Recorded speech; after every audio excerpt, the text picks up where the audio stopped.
I got to thinking about it, and me and some of my friends were talking about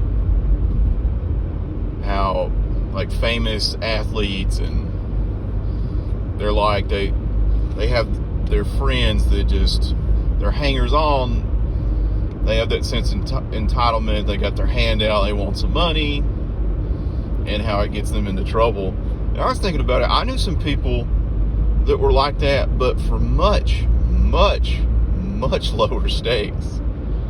You remember that guy told about another video?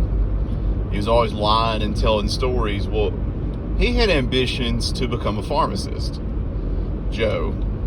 And him and another friend, that was both their plan. They wanted to go to pharmacy school and this, that, and other. And you know how it is. Everybody in high school has these grand plans and ideas that don't always work out. But Joe's main thing was, Joe was going to party, drink, be a generally useless student, every Animal House fantasy he wanted to live out. And his friend was going to do all the work, well, our friend, and he was going to cheat off of him and get through school that way. And he told this story all the time. He wasn't like just joking, nah, I'll just cheat off of him, just kidding around.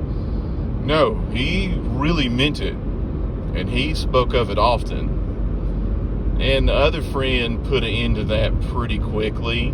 He let him talk, but he told us, he's like, look, I'm going to have trouble getting into pharmacy school. It's work. And I just let him talk. If he wants to go around telling everybody he's 6 feet tall when he's not and all this other bullshit, I just don't care. I just let him talk. And I always thought that was pretty funny, because they didn't end up going to school together. They ended up changing his mind. And then there was another friend. One was named Brad. Brad was a good student. He was going to do electrical engineering. And electrical engineering is a lot of work, a lot of school work. It's like pharmacy. You got to buckle down and study. There's not as much skipping class, drinking, partying. There's work involved in it. Well, Brad had a friend named Larry. Larry was less school inclined, but he went to college. And college, it turns out, wasn't for him, not for everybody. That's important, but Larry decided he was going to drop out and drink and chase women and do all the college stuff just without the college. But he was going to become Brad's assistant. He convinced himself, Brad will finish school, become an electrical engineer, and they'll just let me be his assistant. And he banked on that for the longest time. And Brad tried to tell him, he's like, look, I don't know where I'm going to work. I don't know any of this stuff. And that's not how engineering works. And even if you wanted to be an assistant, they usually have interns that are in school for engineering, and not just somebody that's trying to hitch his wagon to what looks like a good thing.